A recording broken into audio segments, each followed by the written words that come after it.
नमस्कार दर्शकों, स्वागत है आपका हमारे कार्यक्रम मंथन में। जैसा कि आप जानते हैं, हम इस कार्यक्रम में ऐसे विषयों पर चर्चा करते हैं, ऐसी चर्चा होती है जो हमसे, आपसे और समाज से कहीं न कहीं जुड़ी होती है। और जो विषय हमसे या समाज से जुड़े होते हैं, वो हमको ज़रूर कहीं न कहीं प्रभावित कर रहे होते हैं। कभी ऐसा भी होता है कि उनका प्रभाव बहुत अच्छा हम पर पड़ता है, लेकिन कभी-कभी ऐसा भी होता है कि प्रभाव उसका बड़ा गलत पड़ता है। हम मनुष्य हैं, हम सभी मनुष्य हैं, हम सपने देखते हैं, हम हँसते भी हैं, हम रोते भी हैं, हम दुःख में भी दुखित होते हैं और जब हर्षित होते हैं तो हँसते भी हैं। लेकिन इन सब मुद्दों के पीछे कहीं न कहीं वो है कि हमारा जीवन सुखमय हो, हर व्यक्ति की यही लालसा होती है। कुछ चीज़ें ऐसी हैं जिनके ऊपर चर्चा करते हैं कि हमारे पास अगर ऐसा हो जाए, तो फिर ऐसा होगा और हम सबका जीवन सुखमय हो जाएगा। जैसे कि हमारे यहाँ लगातार चर्चा होती रही है पिछले करीब 70 वर्षों से, अगर हम इस बात को कहें, तो ये चर्चा हो रही है कि जो आगरा में हाई कोर्ट थी, उसको जाने के बाद हाई कोर्ट बेंच की माँग चल रही है। माँग क्या चल रही है, ये संवैधानिक हक बन चुका है। इसके ऊपर मंथन में हम लोग एक सीरीज़ चला रहे हैं, जिसको आप ताज न्यूज़ पर लगातार देख रहे हैं। और हम लोगों का यही प्रयास है कि इस विषय से उन सब लोगों को जोड़ना, जो कहीं न कहीं ये समझते हैं कि अरे ये तो सिर्फ़ अधिवक्ता लोगों का, वकील साहिबान लोगों का आंदोलन है, तो उन सबको जोड़ना और ऐसी-ऐसी बातें बताना कि ये कृपा नहीं है, किसी का दान नहीं है, किसी की हम लोगों की याचना नहीं है, ये हम केवल अधिकार जो संविधान के ज़रिए एक हमें मिला है, हम उसकी बात करें। हाँ, ये एक अलग बात है, दीगर बात है सरकारें बदलती गईं, कोई एक किसी सरकार को इकलौता दोष नहीं दे सकते, लेकिन हम लोगों की ये माँग किसी भी वजह से पूरी नहीं हो पाती। ये आज हम जो चर्चा कर रहे हैं, इसी विषय को आगे बढ़ा रहे हैं, ये उसी का एक और अगला भाग है। हमारे बीच में विद्वान अधिवक्ता लोग रहते हैं। मज़े की बात ये होती है कि ये वही अधिवक्ता है जो अदालतों में लड़ते नज़र आते हैं, बहस करते नज़र आते हैं, लेकिन जब वो इस मुद्दे पर आते हैं तो एकमत होते हैं, एक राय होते हैं। मैं सबसे पहले अमीर अहमद एडवोकेट साहब का स्वागत करता हूँ और उम्मीद करता हूँ अमीर भाई आप बिल्कुल ठीक होंगे, स्वस्थ और प्रसन्न होंगे। जी जी जी जी, ईश्वर की कृपा है। जी, अमीर भाई, इससे पहले कि चर्चा शुरू हो, मैं आपसे गुजारिश करूंगा कि आज के अतिथियों का आप परिचय कराएं हमारे दर्शकों से। दर्शकों, आज मंथन में आगरा हाई कोर्ट बेंच के संबंध में जो चर्चा है उसमें हमारे बीच श्री विजय कुमार शर्मा साहब, जो पूर्व अध्यक्ष है आगरा बार एसोसिएशन के, बोल रहे हमको और नहीं आ रहा हाई है। कोर्ट बेंच के लिए जो संघर्ष है उसकी रीढ़ की हड्डी आदमी है ना, विजय भाई चले हैं। जाते हैं। उन्होंने सक्रिय रूप से इस आंदोलन में भाग लिया है, उनको आप सुनेंगे। हमारे बीच हमारे तेज तर्रार और युवा और बहुत ही बेहतरीन इंसान भाई बसंत कुमार सब गुप्ता चार्ज साहब दफा हैं, कर जो लिया, वो कान डीजीसी में मुंह में क्राइम लगाइए है, हेडफोन। उनको आप सुनेंगे।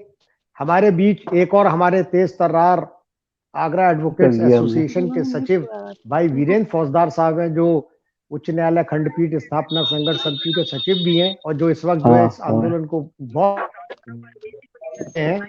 वीरेंद्र फौजदार साहब, उनको आप सुनेंगे। हाँ, और थोड़ी देर में हमारे साथ लोकेश शर्मा जी, जो महासचिव है कलेक्टेड बार सिंपल माइक है। एसोसिएशन के, वो भी नौजवान है, जुझारू व्यक्तित्व, और हाई कोर्ट बेंच के लिए वो भी लगातार संघर्ष करते रहे हैं। थोड़ी देर में वो भी हमसे जुड़ जाएंगे। जी, बहुत शुक्रिया आमिर भाई। हम आज के कार्यक्रम की शुरुआत हम फौजदार साहब से करते हैं कि फौजदार साहब इस विषय पर, खंडपीठ की स्थापना के विषय पर क्या सोचते हैं। फौजदार साहब, क्या मानते हैं आप, ये स्थापना क्यों जरूरी है और इसमें बाधा क्या है? नमस्कार। सबसे पहले तो मैं आपको बधाई दूंगा, आपका स्वागत करूंगा कि आपने मंथन कार्यक्रम के माध्यम से आगरा की सबसे पुरानी मांग को मथने का काम चालू किया है। आगरा में खंडपीठ की स्थापना क्यों जरूरी है, इसके लिए मैं आपसे विनती करूंगा कि ये चैनल के माध्यम से ये बात जन जन तक पहुंचे कि आगरा की 3 पुरानी मांगें, जिसमें बैराज, खंडपीठ और एयरपोर्ट। एयरपोर्ट तो आगरा से जेवर चला गया, बैराज बनने के बारे में अभी तक कोई सुनवाई नहीं है। अब रही खंडपीठ की बात। खंडपीठ इसलिए जरूरी है कि आगरा के जनमानस का जो दोहन और शोषण होता है इलाहाबाद जाकर के, वो किसी पीड़ित से पूछने पर ही मालूम पड़ता है। यहाँ से 500 किलोमीटर दूर आगरा से और सहारनपुर वगैरह से 7 से 800 किलोमीटर दूर जाने के बाद में भी जब अधिवक्ता को उसके केस के बारे में और वादी को उसके केस के बारे में कुछ पता नहीं चलता है, तो बेचारा रोआ पिटा हुआ जब वापस आता है तब कहता है कि काश ये खंडपीठ आगरा में बन जाती। आगरा में बहुत जरूरी है कि आगरा से एक तो सारे काम बाहर चले गए हैं, दाल मिल आगरा से बाहर हो गए, ढलाई मिल आगरा से बाहर हो गए। अब आगरा कैसे जिए, आगरा का आर्थिक विकास कैसे हो? तो अगर खंडपीठ आगरा में बनती है तो निश्चित तौर पर आगरा के बातकारियों को लाभ होगा, आगरा के जनमानस को लाभ होगा, आगरा के रिक्शे वाले को लाभ होगा, पान वाले को लाभ होगा, होटल वाले को लाभ होगा। यानी जन जन को लाभ निश्चित तौर पर होना है, जो कि खंडपीठ अगर आगरा में बन जाती है। अब हमारा हक जायज है, हक हमारा जायज है। जब यहाँ पर 1966 में हाईकोर्ट था, हाईकोर्ट यहां से गया, सॉरी 1866 में हाईकोर्ट था। 16वीं शताब्दी के बाद में जब 1966 में जब यहाँ शताब्दी समारोह मनाया गया, तब ये मांग उठी कि जब हमारा हाईकोर्ट था तो कम से कम एक बेंच ही हमको मिल जाए। लेकिन हुआ उल्टा, हाईकोर्ट यहां से क्यों गया था? हाईकोर्ट यहां से गया कि यहाँ का जनमानस उस समय के स्वतंत्रता आंदोलन में सक्रिय भूमिका निभा रहा था और उसी के परिणाम स्वरूप हाईकोर्ट हमारा यहां से चला गया था। अब हम सिर्फ मांग कर रहे हैं कि हमें एक बेंच मिल जाए। और बेंच क्यों नहीं मिलनी चाहिए? आखिर एक बात सोचिए, आजादी के आंदोलन में जो जो लोग शरीक हुए उन्हें तो पारतोष मिले हैं। आगरे का कितना दुर्भाग्य है, उसको पारतोष की जगह उसे दंड मिल रहा है, उसे दंडित किया जा रहा है, उसका शोषण किया जा रहा है। क्रांतिकारी गतिविधियों में भाग लेना आगरा के लोग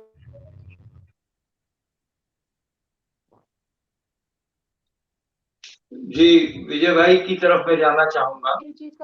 विजय भाई, मैं आपसे ये जानना चाहूंगा, संघर्ष आपका लगातार चल रहा है, नेपथ्य से आपका, और सामने आकर भी आप संघर्ष करते हैं, लेकिन क्या विजय भाई आप समझते हैं कि कुछ कमियां हैं इस संघर्ष में जो अभी तक खंडपीठ हम नहीं ले पाए हैं, या फिर कुछ और वजह है जिनकी वजह से खंडपीठ नहीं आ पाए?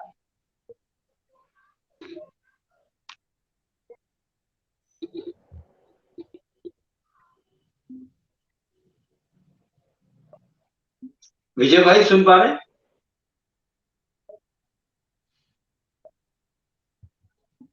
शायद विजय भाई तक आवाज नहीं जा रही है कोई किसी वजह से।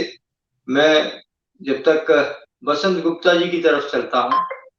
बसंत गुप्ता जी, मैं आपसे जानना चाहूंगा, इस आंदोलन में ऐसा क्या बचा है जिसकी वजह से, या ऐसी क्या कमी है कि जिसकी वजह से हम लोग अभी तक खंडपीठ नहीं ले पाए हैं? ये आंदोलन काफी लंबे समय से चला है, आज भी अनवरत चल रहा है। लेकिन लंबे समय से जो आंदोलन चलता है उसमें थोड़ी नीरसता तो आती है, और नीरसता का कारण सबसे बड़ा ये है कि ये आम जनमानस से आंदोलन नहीं जुड़ पाया, जबकि अधिवक्ताओं ने बड़े प्रयास किए। उनके प्रयासों के बावजूद भी जन आंदोलन न बन पाने के कारण इस पर शासन प्रशासन की ओर से जितना ध्यान दिया जाना चाहिए था वो नहीं दे पाए। आम जनमानस जिस दिन जुड़ जाएगा उस दिन मुझे लगता है कि इसको पूरा महत्व मिलेगा। जरूरी है, ये सब जानते हैं, क्यों जरूरी है ये भी जानते हैं, क्योंकि ताजमहल के कारण आगरा में उद्योग और व्यापारों की कितनी बड़ी कमी है। यदि हाई कोर्ट आएगा तो बहुत सारे आगरा के लोगों को रोजगार भी मिलेगा, सुलभ और सस्ता न्याय भी मिलेगा, और यह जरूरी है आगरा के लिए।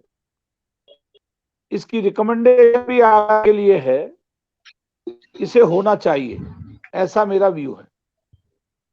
जी, मैं अमीर भाई एक बात बताइए। आप तो परसों कह रहे थे पिछले कार्यक्रम में कि जन आंदोलन है, इसमें काफी लोग जुड़े हैं, लेकिन बसंत भाई जो हमारे पुराने मित्र हैं वो भी कह रहे हैं कि नहीं, इसे हम जन आंदोलन नहीं बना पाए। क्या ये विफलता का मूल कारण है? वैसे मैं आपको बता दूं कि आमतौर पे लोगों का मानना यही है कि ये केवल एक वकीलों का आंदोलन, अधिवक्ताओं का आंदोलन बन के रह गया। क्या कहना चाहेंगे अमीर भाई?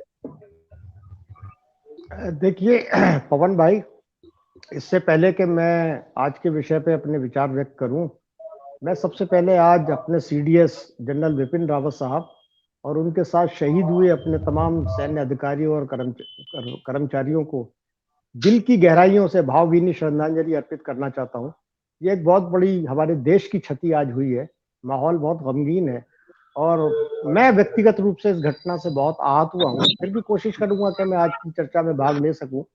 देखिए, मैंने परसों जैसा कि अर्ज किया था कि वकीलों ने इसको जन आंदोलन बनाने में कोई कसर नहीं छोड़ी और ऐसा नहीं है जनता जुड़ी।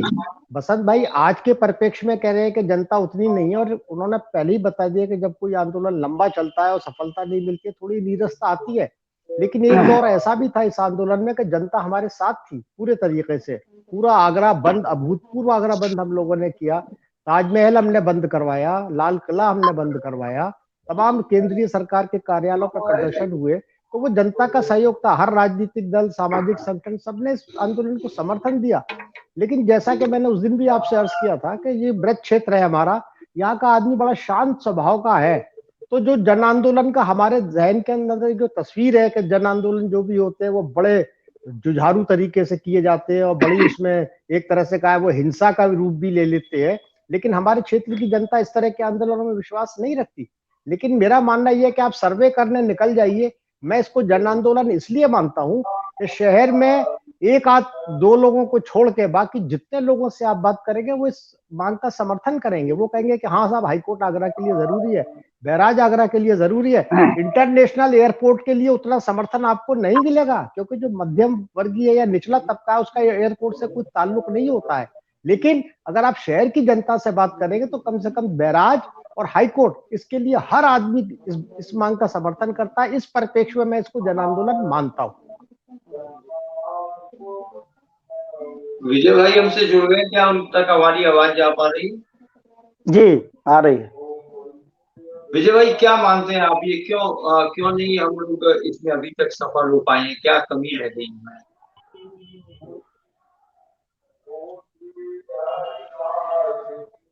आंदोलन में जैसे बड़े भाई अमीर भाई ने बताया, निश्चित तौर पे जन आंदोलन हम लोगों ने खड़ा किया।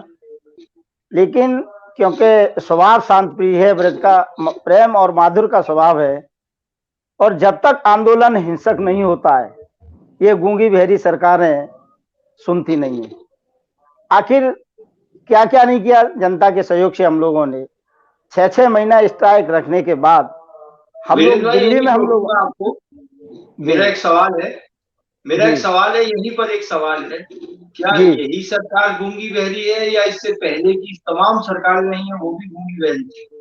मैंने सिर्फ इस सरकार का नाम नहीं लिया क्योंकि ये करीब करीब 4 दशक पुराना आंदोलन है और 4 दशक पुरानों में 4 दशक पुराने भ्रम हुआ, इसलिए मैंने कहा। अच्छा सर, ये मेरा एक सरकार से कोई मतलब नहीं है सर, क्योंकि 1981 में जो सरकार राज्य में थी, 1986 में जसवंत सिंह की जब रिपोर्ट आ गई वही सरकार केंद्र में थी। आखिर क्या कारण रहे कि रिपोर्ट का अनुपालन नहीं किया गया, जबकि उसी रिपोर्ट के आधार पर देश में 2-2 जगह खंडपीठों की स्थापना हुई। ये सरकारें लगता है कि हमारी आगरा की जो पॉलिटिकल लॉबी है उसके प्रभाव में नहीं आ पाती हैं,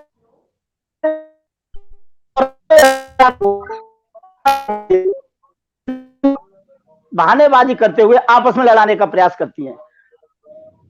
परसों 4 तारीख को मेरठ के सांसद राजेंद्र अग्रवाल जी द्वारा जब इस बात को स्पष्ट कर दिया कि आप इलाहाबाद की तरफ क्यों ढकेलते हैं, इलाहाबाद की लॉबी को क्यों आगे करते हैं, इलाहाबाद की लॉबी से क्यों डर रहे हैं, अरे आगरा में, मेरठ में, दोनों जगह बना दो।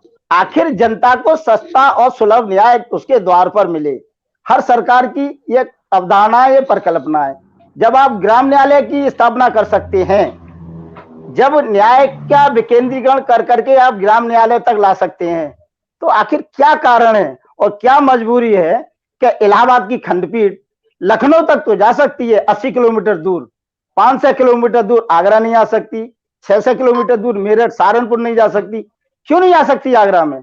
जब जसवंत सिंह की आगरा ने स्पष्ट ये बात कह दी कि Agra is the best place for establishment of खंडपीठ बेंच, इसके बावजूद भी क्या मजबूरी है? एक ही मजबूरी है कि आगरा की पॉलिटिकल लॉबी अपनी बात को जोरदार तरीके से किसी भी सरकार के समक्ष नहीं रख पाई, चाहे वो कांग्रेस की सरकार हो, चाहे बीजेपी की सरकार हो, चाहे वो राष्ट्रीय मोर्चा तक की सरकार हो। मुलायम सिंह जी आगरा में आकर के ये कह के गए थे कि मैं सरकार आती है तो खंडपीठ आगरा में आएगी। ये कमजोरियां मैं आगरा की और आगरा के आसपास की पॉलिटिकल लॉबी की कमजोरी मानता हूं कि जसवंत सिंह आयोग की रिपोर्ट का वो इम्प्लीकेशन नहीं करा सके।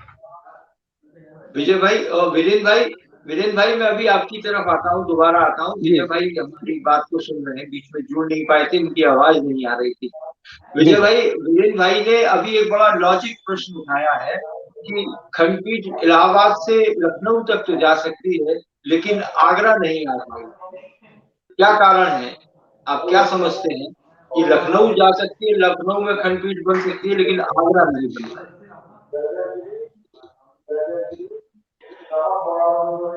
सर मेरा माइक नहीं कर रहा, इसलिए मैं आपको नहीं सुन पा रहा हूँ। अगर आप मुझसे मुखातिब हैं तो मैं आपको कुछ बात है। आप ही की तरफ मुखातिब हूं। ये हाईकोर्ट बेंच कैसे बनी, क्या हुआ, ये सब आपको बता दिया गया है। अब मेन मुद्दा यह है कि ये बने के और कौन इसको बना सकता है। आज की मैं स्थिति यह है कि सेंट्रल गवर्नमेंट ही कर सकती है। सेंट्रल गवर्नमेंट ये रिस्क लेना नहीं चाहती।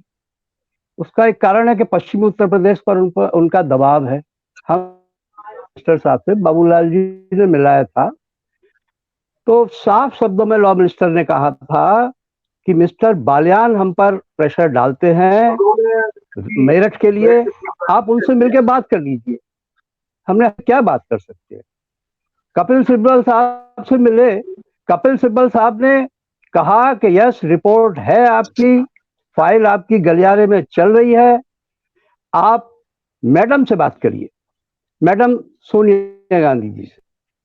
हमने समय मांगा तो राहुल गांधी जी से समय मिला, उन्होंने अपने उसको बता दिया, उनका पीए था मिस्टर सिंह, उन्होंने अपने लॉयर्स बता दिया, देवेंद्र वाजपेयी वगैरह गए, वो कहते हैं नहीं बेंच तो स्टेट गवर्नमेंट भेजेगी और हाईकोर्ट चीफ जस्टिस भेजेंगे तब होगा। 81 में नरेंद्र तिवारी कह चुके हैं। तो ये मसला उलझ रहा है। ये बेंच बनेगी, सेंट्रल गवर्नमेंट के उससे बनेगी, सेंट्रल गवर्नमेंट एक्ट लाएगा तब उस पर बनेगी। अब एक प्रोसेस है कि ये बनने कैसे, स्टेट गवर्नमेंट तो कभी कहेगी नहीं। इसका मेन कारण है, आज आप देखिए कि स्टेट गवर्नमेंट चीफ मिनिस्टर सब पूरब आए हैं, कोई पश्चिम से नहीं है, इसलिए उनको पश्चिम की कोई चिंता नहीं। अब उनको चिंता हुई तो अब उन्होंने किसान पूछ लिया। तो ये फैसले जो डेयरिंग फैसले हैं, ये कोई भी लॉ मिनिस्टर नहीं कर सकता। रिजवी से मेरी ही बात हुई थी, उन्होंने इतना माना कि हाँ आपकी रिपोर्ट पेंडिंग है और इस पर विचार कर रहे हैं। हंगामा हो गया इलाहाबाद से और लखनऊ से और वहां से। लखनऊ वालों ने रिजोल्यूशन पास कर दिया कि चूंकि जसवंत सिंह आयोग की कमेटी की रिपोर्ट में 2 कमिश्नरी हमारे यहाँ थी तो हमको वो दे दीजिए, बाकी रिपोर्ट से हमें मतलब नहीं। इसका मतलब जसवंत सिंह आयोग की रिपोर्ट एग्जिस्ट की है तो उस पर ये कैसे बनाए। एक ही तरीका है मेरे विचार से, हमको कोई सांसद हो, चाहे आरएसएस विंग हो या कोई विंग हो, हमको अगर मोदी जी से मिलने का समय दिला दिया जाए और हम मोदी जी को यह समझा सकें कि ये बेंच क्यों आगरा में जरूरी है, वेस्टर्न उत्तर प्रदेश में, और आगरा ही मुफीद है, तो ये बेंच बन सकती है। वरना किसी एमपी, किसी मिनिस्टर, किसी का ये एक ताकत नहीं है कि बेंच को किसी तरीके से ये पैरवी भी नहीं कर सकते। मुझे खुशी हुई कि कल लोकसभा में, राज्यसभा में हनुमान प्रसाद बेनीवाल जी ने ये सवाल उठाया, आगरा का उसमें नाम आया, जसवंत सिंह रिपोर्ट का नाम आया, क्योंकि मेरठ के राजेंद्र अग्रवाल ने ये सवाल उठा रखा था। तो उन्होंने कहा कि भाई ये उनसे अधिकता में, लेकिन हमारे ये संसद में ये प्रश्न उठे और मोदी जी से हमारी मुलाकात करा तो ये बेंच बन सकती है। हमको केवल सीमा उपाध्याय जी ने मनमोहन सिंह जी से मुलाकात कराई और ऐसे क्राइसिस में कराई थी, रात को 7 बजे उन्होंने मुलाकात कराई, मनमोहन सिंह जी से हमने बात की, फिर सरकार चली गई। तो मोदी ये डिसीजन ले सकते हैं, बाकी ये इनमें किसी में कोई, मुझे नहीं लगता कोई हिम्मत, और तभी बेंच एक्ट आएगा। ये गलत कहते हैं फुटबॉल की तरह हम स्टेट भेज देते हैं, स्टेट से वहां भेज देते हैं। ये एक्ट लाए, प्रपोज करें, ऑर्डिनेंस लाए और बेंच बन जाएगी और बननी चाहिए। और आज वक्त है कि हमको प्रेशर डालना पड़ेगा। हम थके नहीं है, हम करते रहे, हमारी आगे पीढ़ी चली गई, हम भी चले जाएंगे, हमारी पीछे पीढ़ी तैयार है, थर्ड लाइन बिल्कुल तैयार है और काम कर रही है। तो मेरा निवेदन है कि किसी से हमको, किसी मीडिया से या किसी संघ से हमको अगर सत्ता है मोदी जी से और हम उन्हें समझा सके तो बेंच बनेगी, वरना हम तो लड़ते ही रहेंगे और तभी आगरा में बेंच स्थापित होगी जो शायद की रिपोर्ट क्रियान्वित। जी विजय भाई, एक तो पहले आपको बधाई कि आप बिल्कुल भी कंफ्यूज्ड नहीं है। जैसे ही आप ये कहते हैं कि हमसे पहले की पीढ़ी चली गई और हम भी चले जाएंगे, लेकिन हमारी तीसरी पीढ़ी तैयार है, तो संघर्ष का मादा जिनमें होता है, लड़ाइयां वही जीतते हैं। लड़ाई लंबी हो सकती है, लेकिन जब तक लड़ाई चल रही है ना कोई जीतता है ना हारता है। लेकिन कम से कम इतना तो क्रेडिट है कि हम अगर इस बात को कहते हैं कि हमारा राजनीतिक नेतृत्व तो आगरा से कमजोर रहा है अभी तक, इसीलिए हम नहीं ले पाए हैं, तो कम से कम हमने किसी और को, यदि मेरठ का नाम आता है, किसी और को नहीं लेने दिया है। और अभी तक हम इस मुद्दे को जीवंत बनाए हुए हैं, यहाँ पर बने रहने के लिए, बात को खत्म भी नहीं होने दिया है। बसंत भाई, मैं आपकी तरफ आना चाहूंगा। बसंत भाई, पहले तो आपको बधाई, डीजीसी के रूप में और भारतीय जनता पार्टी के बड़े नेता के रूप में आपने जो ख्याति पाई है, न्यायप्रियता पाई है, और उसके बावजूद आप इस कार्यक्रम में आकर अपनी बेबाक राय रख रहे हैं। ये और लोगों के लिए सीख है जो पार्टी का कंबल ओढ़ लेते हैं और कहते हैं कि नहीं पार्टी क्या सोचेगी, और वो ये भूल जाते हैं कि किसी शहर में रहना है, यही रहना है। जब पैदा हुए थे तो इसी शहर के लोगों ने खुशियां मनाई थी, समाज में दिखाई, और यदि हम जाएंगे तब इसी शहर के लोग हमें ले जाएंगे और कहीं छोड़ के आएंगे। तो मेरा आपको पहले तो बताऊं इतना, आप वैसे तो मैं निजी रूप से आपको बहुत अच्छी तरह से जानता हूँ, आप जीवट हैं, लड़ाई में थैंक यू रहते हैं। मैं ये चाहूंगा जो अभी जो विजय भाई ने कहा, बहुत अच्छी बात उन्होंने कही और खुल के कहा, तो बलियान साहब का नाम ले देते हैं कि भाई आप उनसे बात कर लो। तो जो पीड़ित है, ये जो हमें यातना दे रहा है, वो शेर तो अमीर भाई सुनाएंगे कि मेरा आप क्या कहते हैं कि मेरा जज भी तू और मेरा क्या, इस तरह का है जज, शायरी तो रखिए। तो ऐसे कैसे हो सकता है? आपको क्या लगता है, हम कहीं कमजोर हैं या क्या है? पवन जी, मैं इस विचार का हूं कि कोशिश कर, हल निकलेगा, आज नहीं तो कल निकलेगा, ताकत जुटा, हिम्मत को आग दे, बंजर जमीन में भी फल निकलेगा। मैं इस विचार का होने के साथ साथ मैं ये मानता हूं कि ये मेरा शहर है, मेरे शहर से मुझे मोहब्बत है, तो मैं अपने शहर के लिए अच्छा करना चाहूंगा और हर व्यक्ति इसमें चाहेगा। मेरी पार्टी भी मेरे शहर को बहुत प्यार करती है, मेरी पार्टी के लोग भी शहर को बहुत प्यार करते हैं और शहर की बहबूदी और तरक्की के लिए हर काम को करना चाहते हैं। लेकिन कुछ ऐसी व्यवस्थाएं हैं, कुछ ऐसे संवैधानिक पेच हैं जिनको हल करने के लिए बड़े बोल्ड डिसीजन, जैसा अभी विजय शर्मा जी हमारे सीनियर हैं, उन्होंने कहा बोल्ड डिसीजन लेने का काम बोल्ड लोग ही कर सकते हैं। और ये बोल्डनेस हम ही नहीं कह रहे, पूरा देश कहता है कि मोदी जी बहुत हार्ड और बोल्ड डिसीजन लेते हैं। उनसे ही हमें उम्मीद भी है, हम प्रयासरत हैं, कई माध्यमों से हम प्रयास कर रहे हैं कि किसी तरह हम सबकी, हमारी टीम जो इस काम को कर रही है, इस नेतृत्व को कर रही है, उनकी मुलाकात मोदी जी से हो, ये विषय हम समझा पाए, ये बात समझाकर अपने शहर का कुछ भला कर पाए, ऐसे प्रयास में हम सब लगे हैं और हमारी पूरी पार्टी भी लगी है।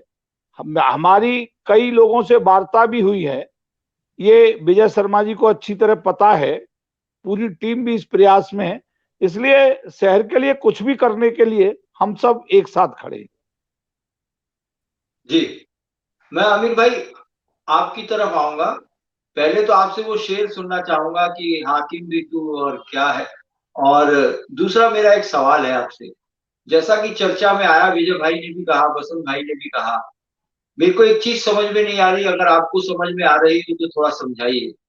हम हर बात का हल मोदी जी से क्यों मांगते हैं? अब मोदी जी रूस से भी बात करेंगे, मोदी जी कोई हवाई जहाज खरीदना हो, मिसाइल खरीदनी हो, उनसे बात करेंगे। अमेरिका से बात करनी हो, अमेरिका के आगरा या इंडिया आने पर उनका स्वागत करना हो, वहां जाना हो, पाकिस्तान पीओके पे कोई बम गिराना हो, वहां की भी बात वही करेंगे। अब ये कहाँ का न्याय है कि एक प्रधानमंत्री, जो संवैधानिक हक है आपका, जहां लिखा है कि वहां पर लाइए और वो बेंच बनाकर ले जाइए, उस पर भी मोदी जी की बात हो। जहां तक मुझे याद आता है, किसान आंदोलन में किसी ने भी प्रधानमंत्री से मिलने की या उनके हस्तक्षेप की बात तो नहीं कही थी। क्या कहना चाहेंगे?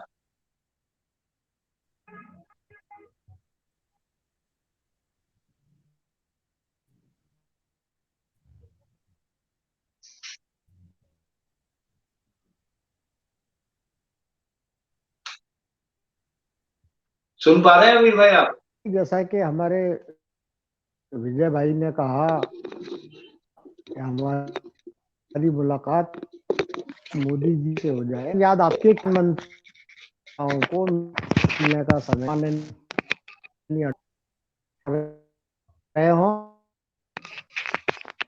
कौन सिंह रहे हो, चाहे वीपी जी रहे हो, मंत्री ने का समय नहीं दिया, ना कोई दिलवा। तो दीजिए क्या मुलाकात है, उपलब्धि मानी प्रधानमंत्री ने मिलने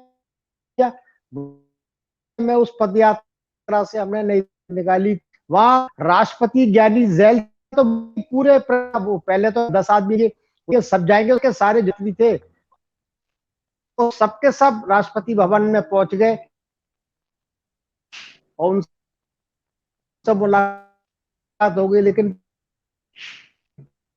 प्रधानमंत्री से किसी से आज तक मुलाकात नहीं हुई।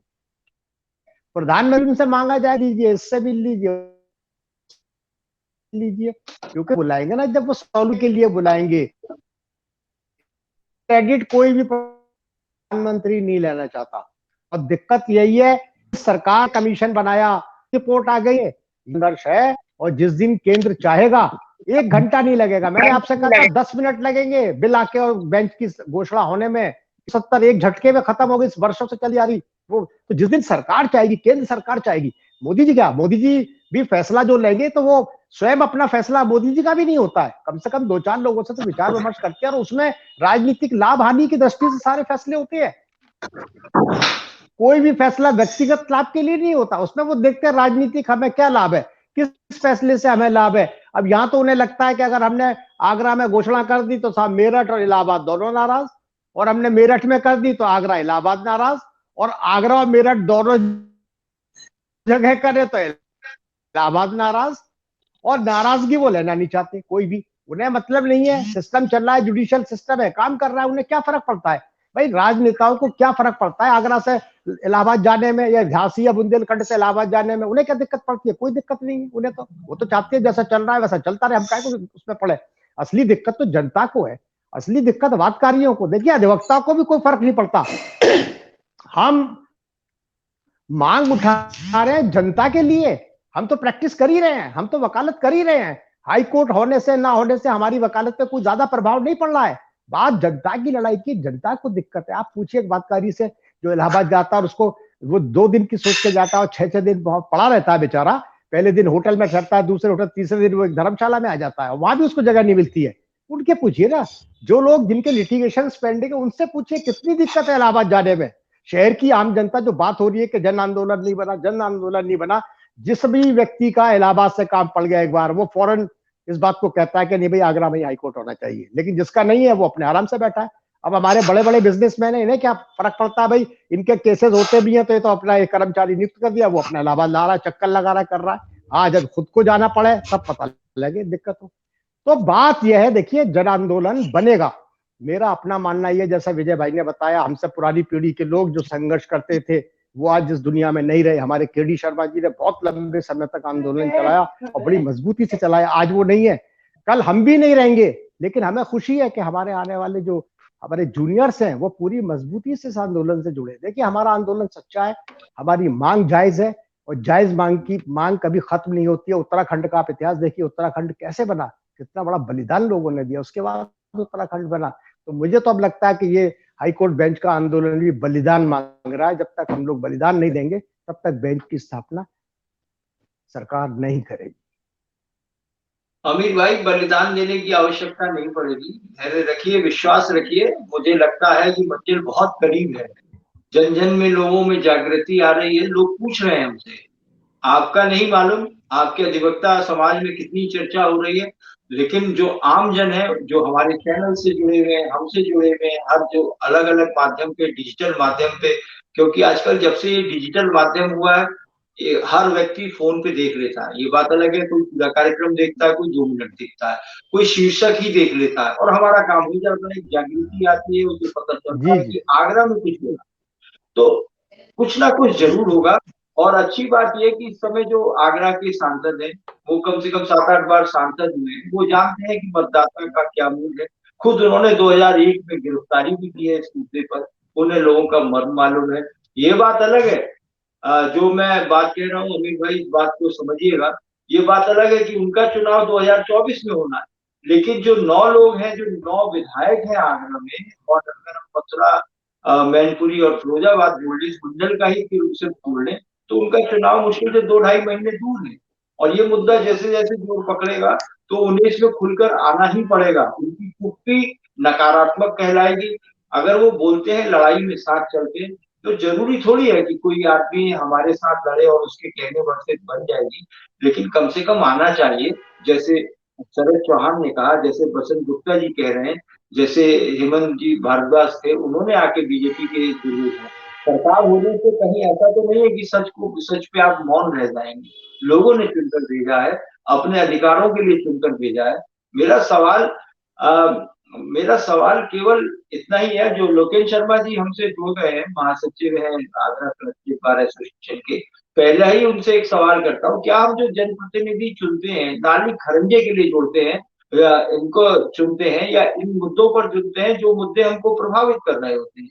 जैसे आगरा में हम कोई बड़ा अच्छा अस्पताल ढंग से क्यों नहीं बनवा पा रहे, बैराज क्यों नहीं बनवा पा रहे? अब तो हम जो इंटरनेशनल एयरपोर्ट है, बस केवल उसको टाटा बाय बाय नीचे से कह सकते हैं, बच्चों से कह सकते हैं कि हमने संघर्ष किया था, नेताओं ने हमसे वादा किया था, चलो कोई बात नहीं, चला गया। क्या खंडपीठ के लिए भी ऐसा ही रहेगा?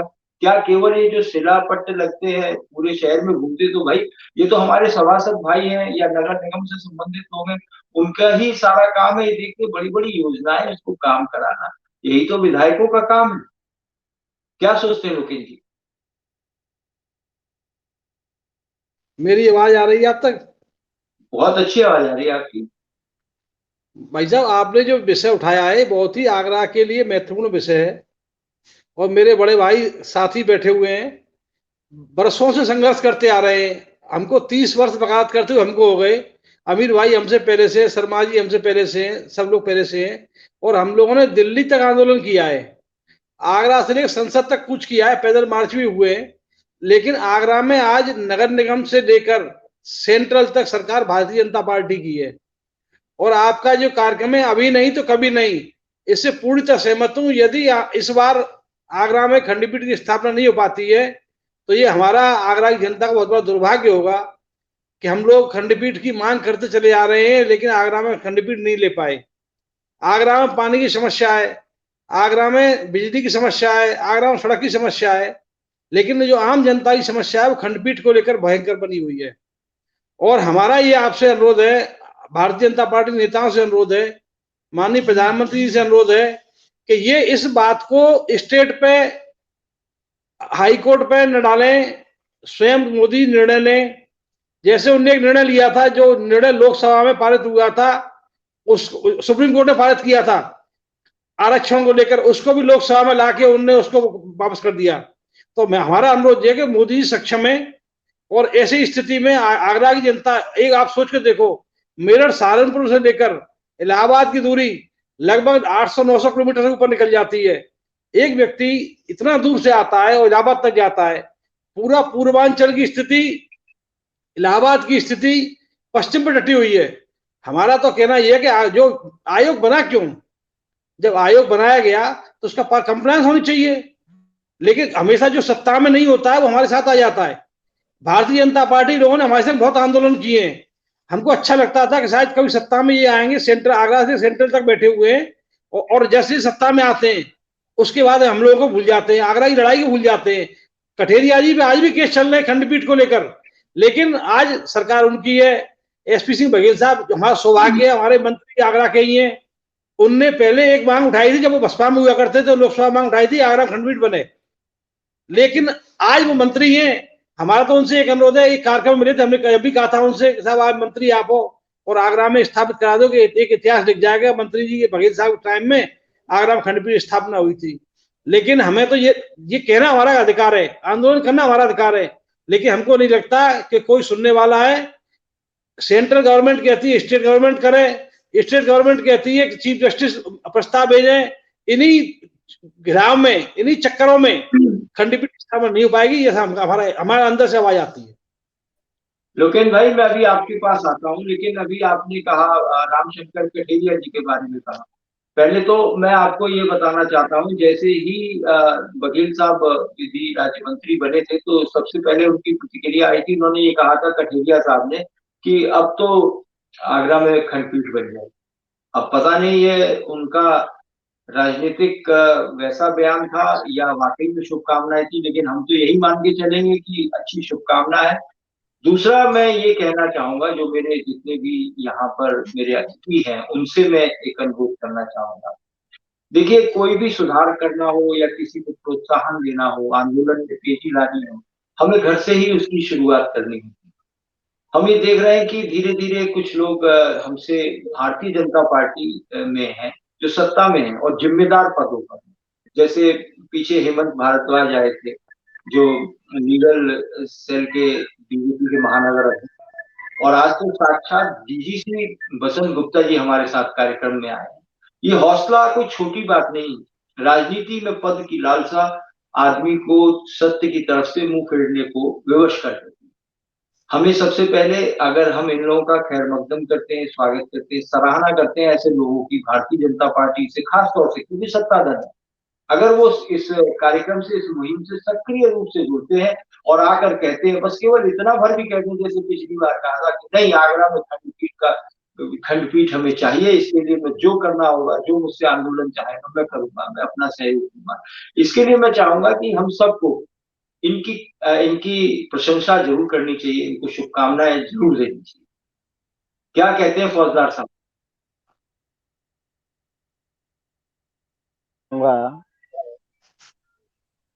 नितिन गडकरी जी जब राष्ट्रीय अध्यक्ष थे, उस टीम में मैं आगरा जिले का विधि प्रकोष्ठ का संयोजक था। तो मैं भी भाजपा का हूं, लेकिन उससे पहले मैं आगरा का नागरिक हूं, ब्रज क्षेत्र का नागरिक हूं और पश्चिमी उत्तर प्रदेश का नागरिक हूं। भाजपा या कोई भी सरकारें कांग्रेस की रही हो। फौजदार साहब, एक सेकंड को रोकूंगा आपको, लाइटर मोड पे बात करूंगा। आजकल तो जैसे देखो वो भाजपा में शामिल हो जाता है। कल ही परसों मैंने, हाँ पवन जी, मेरे पास आवाज नहीं आ रही, लेकिन मैं बोल रहा हूँ। मैं सर बताऊंगा आपको भाई साहब। आप ये चला रहे हैं, अभी नहीं तो कभी नहीं, वाकई बात तो यही है। लेकिन प्रोसेस जैसे मैंने बताया, वो प्रोसेस हमें देखना है और करना भी है। मेरठ वाले ये नहीं कहते हैं कि बेंच मेरठ में बने। उन्होंने बहुत क्लेवरली अपना स्लोगन चलाया हुआ है कि बेंच पश्चिमी उत्तर प्रदेश में बने। लेकिन जब हम ये कहने जाते हैं कि जसवंत सिंह आयोग की रिपोर्ट लागू हो, हम भी नहीं कहते कि कहां बने, हम ये कहते हैं जसवंत सिंह आयोग की रिपोर्ट लागू हो। और जब उनको लगता है कि सरकार हमारी तरफ इंक्लाइन हो रही है, तब वो लगाते हैं कि मेरठ बने। दूसरा पहलू ये आता है कि क्योंकि उत्तराखंड बन गया इसलिए आगरा बीच में नहीं, ये गलत है, जोग्राफिकली गलत है। लेकिन उनके पास इतने बड़े बड़े नुमाइंदे हैं जिनके डर से लॉ मिनिस्टर तक ये कहता है कि आप उनसे बात कर लीजिए, आप बाबा यहाँ आए हैं, कल बलियान आ जाएंगे और वो हम पर प्रेशर डाले। तो एक ही तरीका ये हो सकता है कि ये एक्ट लाएं और उससे बनावे। उसमें इलाहाबाद वालों का है, वो तो चाहे मेरठ बने चाहे आगरा बने, वो तो उनको तो बनाना ही है। आज से 4-5 साल पहले स्थिति ये आई थी कि शायद जसवंत सिंह आयोग की रिपोर्ट लागू हो जाए, तो उन्होंने यहाँ पर अपना कोठी वोटी देखना शुरू कर दिया था आगरा के आसपास। उनके जूनियर्स भी आए थे कि साहब हम यहाँ आएंगे, आप हमको काम वाम दीजिए। लेकिन सरकार जो है डरती है, वोटों से डरती है। लेकिन इस वक्त मोदी जी के दिमाग में अगर आ गया तो ये अक्सर बनेगी, और हमको जो लॉ मिनिस्टर हमारे आगरा में है इनका ही गिराना चाहिए। ये हमको मोदी जी से ये कुछ कर नहीं सकते, हमें दिला दें। मेरी बसंत भाई से बात हुई थी, बसंत भाई ने कहा था आपको मोदी जी से कोशिश करता हूं कि आपको किसी दूसरी विंग के माध्यम से समय दिला दूं, हम इंतजार कर रहे हैं, जब तक हम इसे करेंगे। जहां तक जनता का सवाल है, कुछ लोग ये कहते हैं कि आंदोलन जनता जुड़ा हुआ है, जनता से जुड़ा तो हुआ है, लेकिन जनता कब तक हमारा साथ देगी? जब जब हमने कहा जनता ने साथ दिया। हम नंबर में मिलने गए, उन्होंने एयरपोर्ट की मांग रख दी अपनी, हमने भी सपोर्ट करेंगे आपको। हम कहीं और जाते हैं, आज जैसे पार्षद आए हैं, वायदा किया है, एमएलए आएंगे, ये आएंगे, लेकिन एकजुट होकर कब तक करेंगे और कब तक सरकार के कानों में जू रहेंगे, इस पर मुझे संदेह है। क्योंकि उनको फर्क नहीं पड़ता कि बेंच बने न बने। और आज सीनेरियो यह है कि न्याय विभाग को इन्होंने बिल्कुल अलग रख रखा है। दीवानी से सारे मैटर्स को बाहर निकालकर एडमिनिस्ट्रेशन की गिरफ्त में डाल दिया। सारा मैटर इनको विश्वास है जो सरकार चल रही है एडमिनिस्ट्रेशन के हिसाब से चल रही है। ये चुनी हुई सरकार लोकतांत्रिक ढंग से नहीं चली उत्तर प्रदेश। ये एडमिनिस्ट्रेशन जो काम करता है वो सही है, और अगर एमएलए एमपी और किसी जनता ने कोई बात कही तो वो गलत है। क्योंकि सारा मैटर दीवानी से इतने मैटर्स चले गए, जो कलेक्ट्री में 2 कोर्ट्स बन गई, कॉमर्शियल कोर्ट्स बन गई और कोर्ट्स बन गई, तो इनको इस न्याय की चिंता नहीं है। सुप्रीम कोर्ट तो कह रही है कि न्याय होना चाहिए, जल्दी होना चाहिए, लेकिन अगर हाई कोर्ट आगरा में बनता है, पश्चिमी उत्तर प्रदेश में बनता है, तो न्याय जल्दी होगा और अच्छा होगा। हमारे लोग जाके कुछ कर नहीं पाते और हम तो जाते ही नहीं वहां पर। तो इसलिए हमका एक ही, मैं दोबारा उस बात को कह रहा हूं कि कहीं से कोई मीडिया के माध्यम से, चाहे एमएलए एमपी के माध्यम से, चाहे के माध्यम से, चाहे किसी और माध्यम से, हमारी मुलाकात अगर मोदी जी से हो जाएगी तो हम समझते हैं कि हम अपनी बात कह सकेंगे। जसवंत सिंह आयोग की रिपोर्ट में बिल्कुल लाउड एंड क्लियर है कैसे कैसे कहां बनेगी, और वो इम्प्लीमेंट हो चुकी है, कई जगह हो चुकी है। यहाँ केवल अड़ंगा जो है मेरठ का लगा। सुप्रीम कोर्ट बार एसोसिएशन के चेयरमैन ने एक मीटिंग की थी आज से 10-12 साल पहले, उसमें मैं भी गया था, मरूम एमके अग्रवाल साहब भी गए थे, शायद अबीर भाई भी गए थे। उन्होंने, उनको लगा कि सेंटर कहीं बेंच बनाए। आज करीब 12-14 साल हो गई। श्री जितेंद्र मोहन शर्मा सीनियर एडवोकेट, उन्होंने मीटिंग अरेंज की थी, और हम एक तरफ और मेरठ वाले एक तरफ। हाँ, उनका तरफ से प्रस्ताव आया कि साहब नोएडा में बना लीजिए बेंच को, और नोएडा में अगर आप प्रस्ताव हाँ कर दें तो हम बनवा देंगे। तो इसका क्या मतलब है? इसका मतलब है बेंच तो बननी है, सेंटर के पास है ये एजेंडा। क्योंकि कपिल सिब्बल जब लॉ मिनिस्टर थे, उन्होंने हमसे कहा था कि आपकी फाइल, पश्चिम उत्तर प्रदेश की बेंच की फाइल चल रही है गलियारे में, मैडम से आप मिल लीजिए। लेकिन सरकार चली गई, हम मिल नहीं पाए। तो अगर में बन जाएगी तो दिल्ली वालों को, सुप्रीम कोर्ट वालों को, हाई कोर्ट वालों को ये फायदा था कि वो लपक के एकदम से नोएडा आ जाएंगे। हम तो वहीं की वहीं रहे, मेरठ वाले भी आ जाएंगे। तो हमने वहां थोड़ा सा हॉट टॉक्स भी हुई कि नहीं साहब, हम नोएडा में नहीं चाहते, हम तो केवल एक बात चाहते हैं कि एक्शन जो जसवंत सिंह आयोग की रिपोर्ट वो लागू हो जाए। और आप देख लीजिए इसको, अगर उसमें कोई गलती है तो आप बताइए, उसको रिजेक्ट करिए। क्यों नहीं करते? पटल पे ले आए, उसके बाद आप बना नहीं रहे। वो सरकार, कोई सरकार नहीं बनाती, तो ये हिम्मत का काम है। लेकिन हम इस इशू को छोड़ेंगे नहीं। आशुतोष जी कह रहे थे पिछली मीटिंग में कि हम थक गए हैं, हम थके नहीं है। हमने पहली पीढ़ी चली गई, हम तैयार हैं, हमारे पीछे दूसरी है, आमिर भाई, बसंत भाई, ये सब लोग तैयार हैं। और इसको बने, देखिए पवन जी, बेंच बनेगी। और हमने ये भी कहा, जसवंत सिंह आयोग ने ये कहा कि साहब बेंच तो आगरा में बने, सर्किट बेंच मेरठ में बन जाए। हमने लॉ मिनिस्टर साहब से भी ये कहा, गौड़ा साहब से, मोइली साहब से भी कहा, कपिल सिब्बल साहब से भी कहा कि हमको मेरठ से बैर नहीं है, लेकिन इस रिपोर्ट को लागू करिए। और इस रिपोर्ट के अनुसार सर्किट बेंच अगर आप मेरठ में बनाना चाहते हैं तो आप बनाइए। आपका दोनों, इतना बड़ा उत्तर प्रदेश है, मदुरई इतना छोटा सा है, वहां बेंचें बन सकती हैं। अब अभी मांग राजस्थान की हो रही है कि राजस्थान में बेंच बनाई जाए, उदयपुर में, तो ये मांग जायज है और हमारी बात मांग नाजायज है। बेंच तो बननी है, लेकिन ये समय लग रहा है। और ऐसे ही अगर आप इस कार्यक्रम को चलाते रहेंगे, और हमारे ये छोटे भाई जो आज उन्होंने किया और भी कर रहे हैं, और उनकी सभा में गए तो कान पे तो जरूर आई होगी मोदी जी के, रूबरू बात होना बाकी है, और बेंच तो बनेगी साहब, बिल्कुल बनेगी साहब। मैं पहले बसंत भाई की तरफ आता हूँ, फिर फौजदार साहब आपके पास आऊंगा। बसंत भाई, आप कुछ कहना चाह रहे थे? बसंत भाई कुछ कह रहे हैं। मैं सबसे पहले तो विजय भाई की इस बात से सहमत नहीं हूं कि जो आजकल की सरकार उत्तर प्रदेश में काम कर रही है वो लोकतंत्र के अनुसार काम नहीं कर रही। इसको थोड़ा सा विजय भाई को दुरुस्त करना चाहिए। आप आंदोलन की बात करते हैं, सरकार कितनी लोकप्रिय है। आप न्यायप्रियता की बात करते हैं, जिसने कानून का राज कायम किया है, जिन्होंने गुंडे और माफियाओं को उनकी औकात बता दी है, जिसने कानून और जनता की भलाई के लिए अपना सर्वस्व दिया है। आप आज देखिए कि मैं कोई तारीफ की बात नहीं करता, मोदी जी, योगी जी अपना घर भर रहे हैं क्या? अपने परिवार का कर रहे हैं क्या? अपने लिए कर रहे हैं क्या? आम जनमानस के लिए कर रहे हैं। और सबसे लोकप्रिय और लोकतंत्र के अनुसार चलने वाली सरकार है। एडमिनिस्ट्रेशन ही सरकार चलाता है। लेकिन आजकल जो मैं सबसे बड़ी बात कहना चाहता हूं कि हमारे सारे जनप्रतिनिधि जो आगरा के हैं, चाहे वो लॉ मिनिस्टर हों, चाहे एमएलए एमपीज हों, वो सब ये चाहते हैं कि आगरा में खंडपीठ बने, और बनेगी, ये भरोसा है। इस आंदोलन में अपना खून पसीना दिया है, भाजपा ने ही नहीं, सब लोगों ने दिया है, और सब लोग आज भी दे रहे हैं। केवल ये पक्षपात की बात करना, इससे आंदोलन कमजोर होगा। जहां से हमें मिल सकता है वहां हम उम्मीद करें।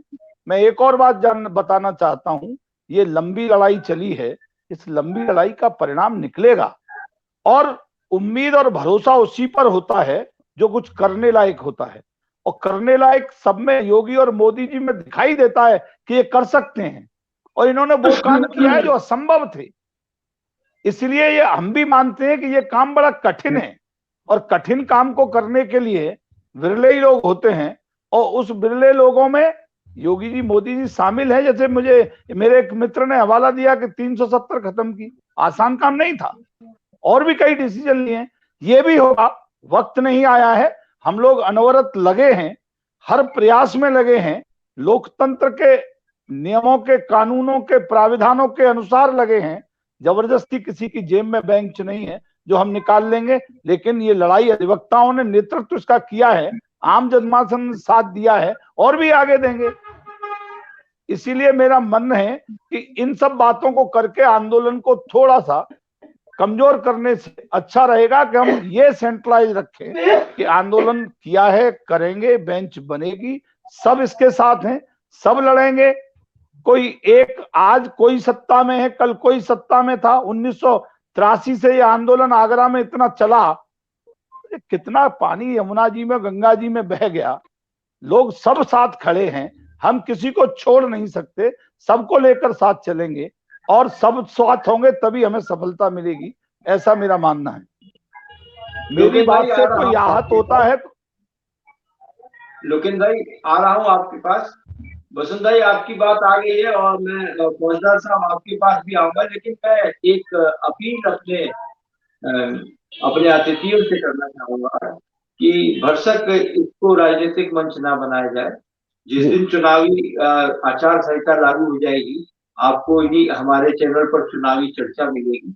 आप लोग आके चाहे किसी का महिमा मंडन करें या किसी पे दूषारोपण करें, उसमें स्वागत रहेगा। लेकिन एक ये यज्ञ ऐसा है कि इसमें जो हवन में जो अग्नि है उसको प्रज्वलित करने के लिए घी की आवश्यकता है। उस घी की जो आपका जज्बा है, जो आपका जोश है, जैसे अभी विजय भाई ने कहा था कि हमसे पहले की पीढ़ी चली गई, हम भी चले जाएंगे, लेकिन हमारे पीछे वाली पीढ़ी बिल्कुल तैयार है। यही वो घी है जो इस अग्नि को तेज करता है। जहां तक बात हमारे बसंत भाई की है, तो उनको भी मैं कहूंगा, दूसरे लोगों को भी कहूंगा, सभी लोग अच्छे हैं, जो चुन के आए हैं वो भी अच्छे हैं। अब योगी जी को भी, मोदी जी को भी 7 साल हो गए, योगी जी को भी 5 साल हो गए। अच्छा है, हो सकता है उनकी कुछ मजबूरियां हो तभी हम लोग मांग रहे हैं, लेकिन ये विषय अभी चर्चा में लाने का नहीं है, क्योंकि मैं इस बात को अच्छे से मानता हूं कि जिस आंदोलन को खत्म करना हो उसमें राजनीतिक विचारधारा डाल दीजिए, वो सब लोग उससे अलग हो जाएंगे। ये बिल्कुल वही जात पात धर्म की चीजें हैं, क्योंकि कौन दोषी रहा, किसको किसने कौन जेल में ले गया, कौन नहीं ले गया, ये तो न्यायालय ही बताते हैं। अगर लालू जी ने चारा घोटाला हुआ तो उन्हें जेल जाना पड़ा। इस तो देश का कानून महान है, और आप लोग तो कानून के रक्षक हैं, कानून की लड़ाई लड़ते हैं। जिसको भी शक है, दोनों पक्ष आते हैं, आप ही लोगों की शरण में आते हैं, वो करते हैं। एक बात और, हम तो यही कहते हैं, इस आंदोलन में हमको वही प्यारा है जो हमारा अभीष्ट सिद्ध कर दे, क्योंकि आपने और हमने सबने रामायण पढ़ी, उसको पढ़ पढ़ के हम बड़े हुए। राम जी को हनुमान जी इसीलिए अच्छे लगे क्योंकि वो संजीवनी होकर आए थे, बड़े प्रिय थे। यानी जो हमारे लिए संजीवनी ला देगा, जो बेंच ला देगा, मैं तो ये कहता हूँ कि वो इस जनता, वो मेरे ख्याल से निर्दलीय भी लड़ा करेगा तो वो जीता करेगा, क्योंकि वो जन जन से जुड़ा होता है। अब मैं लोकेश भाई के पास आता हूँ, फिर मैं फौजदार साहब आपके पास आऊंगा। आप कुछ कहना चाह रहे हैं? भाई साहब, मैं ये कहना चाह रहा था कि 26 सितंबर को आगरा में अधिवक्ताओं के साथ जो घटना हुई थी दीवानी में, हम तो अगर आगरा में खंडपीठ आती तो हम उस चीज को भुलाने तैयार हैं। भारतीय जनता पार्टी की सरकार ने एक जो दर्द दिया था वो स्टेट से लेकर सेंट्रल तक किसी गवर्नमेंट नहीं रही है हमारे वकालत के कार्यकाल में। हमसे वकालत में हम जब से आए हैं, जब से गवर्नमेंट सेंट्रल में और स्टेट में मात्र एक बार दो बार भारतीय जनता पार्टी रही है। अब एक गोल्डन अपॉर्चुनिटी हम लोगों के लिए, सरकार के लिए गोल्डन अपॉर्चुनिटी है। यदि वो इस बार खंडपीठ की मांग को, अधिवक्ताओं की मांग को, हाँ, एक सेकंड को टोकूंगा, नहीं तो विषयांतर हो जाएगा। मेरा एंकर, निष्पक्ष एंकर होने का मतलब खत्म हो जाएगा। आपने कहा कि आप वो लाठीचार्ज नहीं भूले, लेकिन क्या आप वो भूल गए हैं जो माननीय मुलायम सिंह जी ने आके आगरा बार रजिस्टर पे लिखा था कि मैं जब सरकार में आऊंगा तो यहाँ बेंच दूंगा, लेकिन उसके बाद जब हमारे साथी अधिवक्ता गए थे उनसे मिलने तो बोले नहीं, अब तो मैं पूरे प्रदेश का मेरे लिए एक है, तो अब मैं नहीं कर सकता। हम उसको कैसे भूल सकते? मेरा यही कहना है कि राजनीतिक बातों को बिल्कुल अलग रखा जाए। सबका चरित्र अलग है, सत्ता का चरित्र अलग होता है, विपक्ष का चरित्र अलग होता है। जो विपक्ष में होता है गले में प्याज की माला डाल के और सड़क पर प्याज बेचने लगता है, सिलेंडर लेके वो सिलेंडर के साथ बैठ जाता है, पेट्रोल उसे लगता है कि 30 रुपए में बिकना चाहिए, लेकिन जब सत्ता पे आते हैं तो सत्ता की बातें होती है। हमारा आंदोलन निश्चित रूप से कमजोर हो जाएगा, ये बात आप समझिए कि जब हम अपने अंदर का राजनीतिक दल उसको थोड़े समय के लिए हमें गहरी नींद में सुला देना चाहिए। जिस दिन वो चुनाव का चर्चा हो, चुनावी बात हो, उस दिन जरूर हमें रखना चाहिए। नहीं तो होगा क्या, दोषारोपण आप किसी पे करेंगे, दूसरा तीसरे पे करेगा, फिर वो एक बात निकालेगा और ये वैसी ही बहस हो जाएगी जैसे कि हम आजकल चैनलों पर देखते हैं कि पैसे दे के बुलाए जाते हैं पाकिस्तान के लोग और उनसे बहस होती है पाकिस्तान क्या है और ये क्या है। अरे आप पैसे दे के पाकिस्तान को गाली सुनने के लिए बुला रहे हैं। तो इस तरह का हमारा आंदोलन नहीं है। हम और आप पहले, मैं नहीं भूल सकता कि बसंत भाई मेरे बचपन के मित्र हैं, मैं नहीं भूल सकता कि लेकिन हमारे देखते देखते आदमी वकील बन गए हमारे पीछे के थे। हमारा मुहिम सिर्फ और सिर्फ एक है, बिल्कुल उसी तरह से अर्जुन को सिर्फ आंख नजर आती है तो आगरा वासियों को केवल खंडपीठ नजर आती है। जी जारी ठाकुर साहब, मेरा कहना यह कि मोदी जी हैं तो मुमकिन है। हम इस नारे को जब हमारी खंडपीठ की स्थापना आगरा में होगी हम इस बात को निश्चित मानेंगे और उनको अप्रिशिएट करेंगे कि मुमकिन है। लेकिन जब तक खंडपीठ की स्थापना आगरा में नहीं हो रही है, जब पहले कहा जाता है कि स्टेट सेंटर तय करेगी, फिर कहा जाता है स्टेट तय करेगी। मुलायम सिंह जी सरकार स्टेट में थी न कि सेंट्रल में। आज एक मौका है हम लोगों के लिए, अच्छे के लिए, आगरा के अच्छे के लिए, आगरा मंडल के अच्छे के लिए। मोदी जी चाहें, योगी जी चाहें तो ये एक दिन का काम है, तत्काल सारे काम एडजस्ट हो सकते हैं। प्रस्ताव जा सकता है, प्रस्ताव आ सकता है, घोषणा हो सकती है।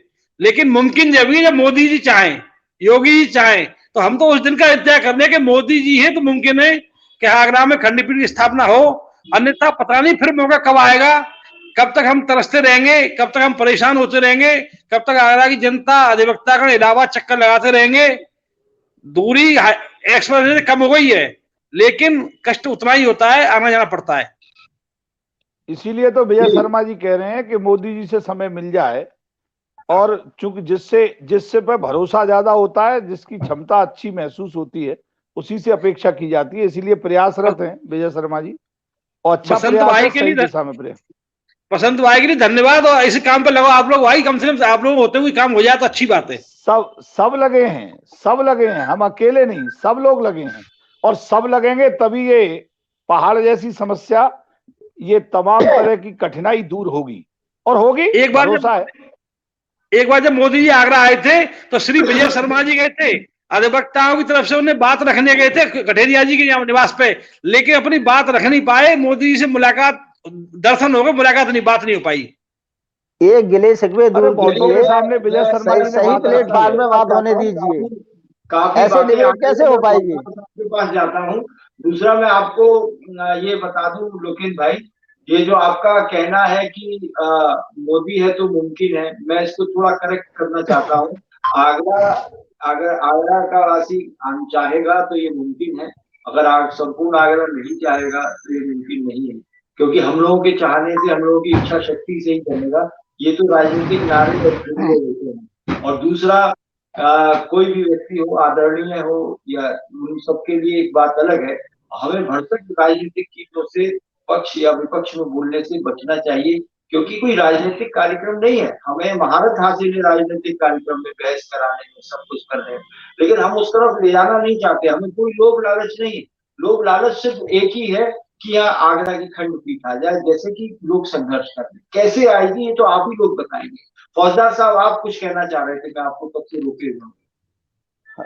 मैं ये कहना चाहता हूं साहब, आपने जो विषय रखा है वो विषय किसी पार्टी का विषय नहीं है, वो आगरा के जनमानस का विषय है। इस प्लेटफॉर्म पर मेरा सभी प्रतिभागियों से निवेदन है, प्रार्थना है कि पार्टीगत बात ना कर करके सिर्फ एक ही बात होनी चाहिए कि we want high court. High court की हमारी मांग है। इसके लिए हर पार्टी का, आगरे का कोई भी पार्टी का जिम्मेदार पदाधिकारी है, और हम अधिवक्तागण हैं, और जनता के जो लोग हैं सब अपने प्रयास कर रहे हैं। आज हमने खंडपीठ स्थापना संघर्ष समिति के बैनर तले आगरा नगर निगम के पार्षदों को बुलाया था, क्योंकि हम इसको दोबारा से उसी जन आंदोलन के रूप में बनाने का प्रयास कर रहे हैं, जैसे हम पैदल चलते चलते वहां दिल्ली तक गए थे। ये आवाज इस समय हम इतना बुलंद करना चाहते हैं। आज हमने पार्षदों को बुलाया, अगली रणनीति के रूप में हम प्रधानों के सामने जाएंगे, फिर हम एमएलए एमपी के सामने जाएंगे। जब बड़ा आंदोलन हम खड़ा करेंगे तो निश्चित तौर पे मोदी जी, या ये कहें देश के प्रधानमंत्री, देश की जनता की भावनाओं के अनुरूप कार्रवाई करने के लिए विवश ही नहीं होंगे। हम तो कहते हैं वो स्वागत करेंगे कि जन आंदोलन के माध्यम से जनता की इतनी पुरानी मांग उनके कानों तक जाए, और इसके लिए जहां से भी जो भी प्रयास होंगे, बड़े भाई बसंत जी के द्वारा हों या हमारे एमएलए एमपी के द्वारा हों।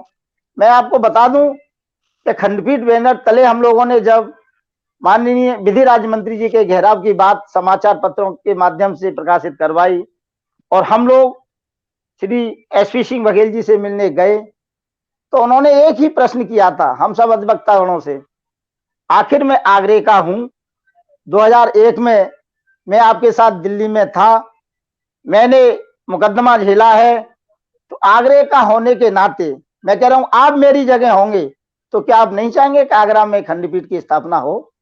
मेरा प्रयास है, और उन्होंने ये मार्गदर्शन भी दिया था हम लोगों को कि आप किस किस तरह से काम करें जिससे कि आपकी मांग माननीय प्रधानमंत्री तक पहुंचे। उसी के दिशानुरूप, उनके निर्देशानुसार हम लोग जेवर भी गए, और जेवर में माननीय प्रधानमंत्री जी और प्रदेश के मुख्यमंत्री योगी जी जेवर भूमि पूजन के लिए, हवाई पट्टी के लिए वहां आए थे। हम लोगों ने अपने प्रयास के द्वारा अपनी मांग आंदोलन के माध्यम से उनकी सभा में भी व्यक्त की, और मैं आपको बता दूं कि जो ज्ञापन हम लोगों ने वहां दिया था किसी भी माध्यम से, वो माननीय प्रधानमंत्री जी तक पहुंचा है, ऐसी सूचना हमारी संघर्ष समिति के पास है। तो क्यों नहीं, ये जन आंदोलन जब बनने जा रहा है तो सभी लोग पार्टीगत हितों को दूर कर दें। आगरा और आगरा के आसपास के प्रदेश, जिले, और मैं कह रहा हूं पूरा पश्चिमी उत्तर प्रदेश के जिले के लोग इकट्ठे हों और माननीय प्रधानमंत्री जी से हमारी मांग पूरी हो, इसके लिए अपने भरसक प्रयास करें। कृपया फिर मैं आपसे कहूंगा इस प्लेटफॉर्म को जो बड़े भाई पवन जी ने शुरू किया है सिर्फ खंडपीठ तक सीमित रहने दें। पार्टी दुर्भावना के बीच में कोई बात नहीं लाए, क्योंकि मैं पहले भी कहा मैंने कि 4 दशक पुराना आंदोलन है। हर पार्टी की सरकार आई है और हर पार्टी की सरकार डबल इंजन की भी आई है, 2-2 सरकारें डबल इंजन की भी आई हैं। अगर किसी की भी मंशा होती तो कब की खंडपीठ आगरा में बन गई होती। अब हम लोगों का प्रयास है, माननीय प्रधानमंत्री जी पर लोगों का भरोसा है और इसी भरोसे के लिए मेरे गुरतुल विजय जी और बड़े भाई बसंत जी भी ये कह रहे थे कि हमें भरोसा है कि माननीय प्रधानमंत्री जी हमारी मांग को पूरी करेंगे। और ऐसा ही हमारे विधि राज्य मंत्री जी ने हमें संकेत भी दिया था कि हम चलें, अपने प्रयास करें, माननीय प्रधानमंत्री जरूर सुनेंगे, लेकिन ये बात उनकी आवाज उनके कानों तक पहुंचनी चाहिए और उसी प्रयास में हम लोग लगे। फौजदार साहब, मैं अब इससे पहले कि कार्यक्रम के आखिरी राउंड पर आऊं, मैं अपने दर्शकों से और सभी से अपील करना चाहूंगा कि आप लोग इस कार्यक्रम को आप भले ही अपने घर से इसको देख रहे हो, अपना काम करते हुए देख रहे हो, सरसरी निगाह से देख रहे हो, चाहे ये गिलहरी भर का प्रयास हो, ये प्रायोजित कार्यक्रम नहीं है, इसमें ना कोई विज्ञापन है, ना कोई इस तरह का हमें किसी ने दिया है। स्वप्रेरणा से ये कार्यक्रम शुरू हुआ है, केवल लोगों को ये बताने के लिए कि शहर में एक आंदोलन वर्षों से चल रहा है, 50 वर्षों से चल रहा है, उसमें आंदोलन में सहभागिता करिए। आप केवल इतना भी कर देंगे कि इस कार्यक्रम को शेयर करते रहिए, लोगों को बताते रहिए, तो यही एक आंदोलन को मजबूती बनाएगा। क्योंकि किसी आप शेयर करेंगे तो कोई ना कोई 10, 20, 50, 100 लोग उसको देखेंगे। जब देखेंगे तो इस कार्यक्रम का शीर्षक भी देख लेंगे, तो यही इस कार्यक्रम का, इस आंदोलन का प्रचार होगा। जो लोग कहते हैं कि वकील लोग दीवानी में अपना आंदोलन कर लेते हैं, वहीं समाप्त हो जाता है। हद से हद वो दीवानी चौराहे पर आते हैं, पुतला फूंक देते हैं, फिर वापस अपने चैम्बर में चले जाते हैं, तो आंदोलन वहां का नहीं रहेगा। अब यकीन मानिए, आजकल डिजिटल मीडिया ग्लोबल है।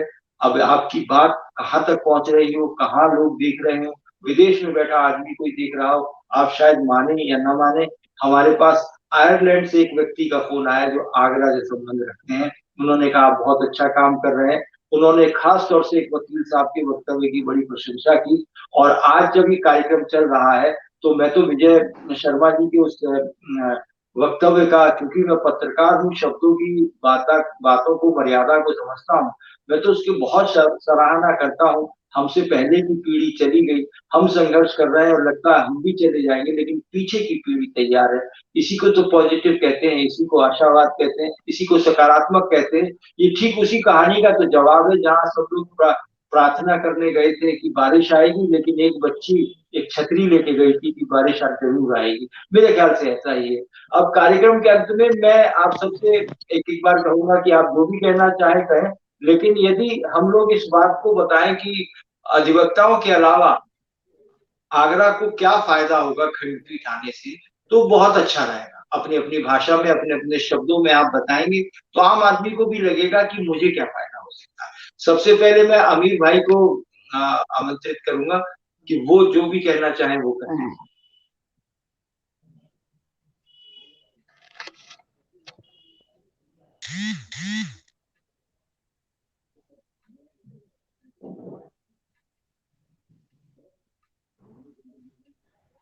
अमीर भाई सुन पा रहे हैं? सबसे पहले मैं बस धन्यवाद देना चाहूंगा कि चर्चा में बिजी शेड्यूल बाद उन्होंने आज प्रधानमंत्री जी से जो है मुलाकात है कि पवन लोगों की आशाएं इसलिए और बढ़ गई हैं क्योंकि लोग मोदी जी में लोगों का ये विश्वास है कि वो जो कहते हैं वो करते हैं और दृढ़ निश्चयी है, दृढ़ फैसले लेते हैं।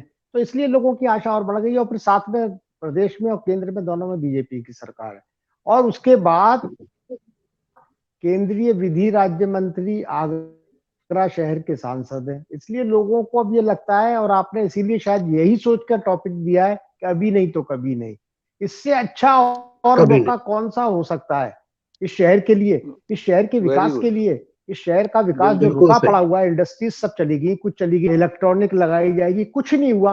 तो बेंच आप ले आए कम से कम, तो कम से कम जो सारी चीजें वो बाधाएं दूर हो जाए। एक काम तो सरकार को जरूर करना चाहिए पवन भाई, ये जिम्मेदारी है सरकार की और इससे अच्छा गोल्डन चांस कोई हो ही नहीं सकता।